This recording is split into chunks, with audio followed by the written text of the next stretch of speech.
বের করার কিছুক্ষণের মধ্যে আমাদের খাবারগুলো চলে আসার খাবারগুলো দেখতে এত ইয়ামি দেখাচ্ছিল। সি ফুড ভাজার খুবই ভালো একটা স্মেল পাওয়া যাচ্ছিল। প্রথমে ট্রাই করি ম্যাক এন্ড ফ্রাইস এই আইটেমটা। পাস্তাটা হোয়াইট সস দিয়ে রান্না করা ছিল, সাথে ছিল খুবই ক্রিস্পি বনলেস চিকেন ফ্রাই। পাস্তাটা একবার দেখুন এত ক্রিমি ছিল, আমার কাছে তো খেতে বেশ ভালো লেগেছে। ফ্রাইস এবং পাস্তাটা একসাথে খেতে আরো বেশি মজা লাগছিল। এর আগেও এই আইটেমটা আমার ট্রাই করা হয়েছিল, তবে লাস্ট টাইম থেকে আজকের পাস্তাটা বেশি মজা ছিল খেতে। অনেকে হোয়াইট সস পাস্তা পছন্দ করে না, তো চেষ্টা করবেন ফ্রাইস সহ খেতে একসাথে, তাহলে বেশি টেস্টটা আসে। এই ডিশে কিছু ফ্রেঞ্চ ফ্রাইও ছিল, তো সব মিলে খুবই মজার। ম্যাক এন্ড ফ্রাইস এর দাম ছিল 230 টাকা, দুইজন কিন্তু অনায়াসে খেতে পারবে। এরপর ট্রাই করি তাদের খুবই ইউনিক একটা খাবার, নান বান। চিকেন ফ্রাইস সাথে এতগুলা চিজ, পুরোই লোভনীয়, জিভে জল চলে আসার মতো। যারা একটু চিজি খাবারগুলো পছন্দ করেন এটা ট্রাই করতে পারেন।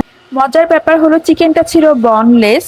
চিকেন এন্ড চিজ অস্থির কম্বিনেশন। 6 পিস বনলেস চিজি এই চিকেন নানবানের প্রাইস ছিল 300 টাকা। এরপর ট্রাই করি তাদের সি ফুড স্পেশাল। এটা ছিল বিভিন্ন রকম সি ফুড ফ্রাইজ এর একটা কম্বো। এখানে ছিল ডোরি ফিশ, ক্র্যাব, স্কুইড, চিংড়ি মাছ ভাজা, সাথে কিছু আলু ভাজাও ছিল, আর সাথে ছিল sauce and mayonnaise. Seafood গুলা যখন ভাজা হচ্ছিল আশেপাশে এত সুন্দর গান বের হয়েছিল, আর যেহেতু এগুলো ভাজা আইটেম গরম গরম খেতে অস্থির।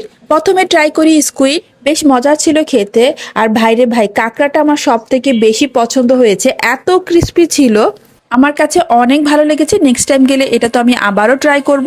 এরপর ট্রাই করি ডোরি ফিশ ফ্রাই, এটাও খুবই সফট এন্ড ক্রিস্পি ছিল, খুবই মজা। তো যারা সি ফুড পছন্দ করেন অবশ্যই মেট্রোলজি ভিজিট করবেন। এতে আরো ছিল চিংড়ি ফ্রাই, ফ্রেঞ্চ ফ্রাই, অস্থির একটা সি ফুড কম্বো। এই কম্বোটার প্রাইস ছিল 350 টাকা, আর এই কম্বোটাও কিন্তু দুইজন অনায়াসে শেয়ার করে খেতে পারবেন। এরপর ট্রাই করি আমার খুবই একটা পছন্দের খাবার, চিকেন চাউমিন। এটা আমাকে প্রতিদিন দিলে আমি প্রতিদিনই খেতে পারবো, আমার খুবই মজা লাগে। তাদের চিকেন চাউমিনটা না আমার অন্যান্য রেস্টুরেন্ট থেকে একটু ডিফারেন্ট লেগেছে, অনেকগুলো সস দিয়ে একটু মাখো মাখো টাইপ। কোয়ান্টিটিও আলহামদুলিল্লাহ অনেক ভালো আছে। আশা করছি আমার ভিডিও দেখে যারাই যাবে এরকম কোয়ান্টিটি পাবে। খুব ভালো পরিমাণের চিকেনও দেওয়া ছিল, যে পরিমাণ চাউমিন দেওয়া ছিল 2-3 জন অনায়াসে শেয়ার করে খেতে পারবেন। চিকেন চাউমিনটার প্রাইস ছিল মাত্র 180 টাকা। সব শেষে তাদের এই মজাদার সিগনেচার আইটেমটা ট্রাই করি, পুরান ঢাকার স্পেশাল আজওয়া শরবত। আর এই আইটেমটা নারায়ণগঞ্জে শুধু মেট্রোলজিতেই পাবেন।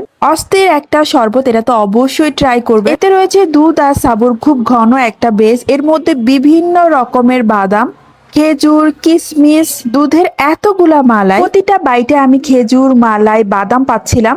এটা তো 10-এ 10, অবশ্যই ট্রাই করবেন যারা ডেজার্ট আইটেম খেতে পছন্দ করেন। এই আজওয়া শরবতটা কিন্তু তাদের সিগনেচার আইটেম, আর এটা 8টার মধ্যে শেষ হয়ে যায়, তো তাড়াতাড়ি যাওয়ার চেষ্টা করবেন।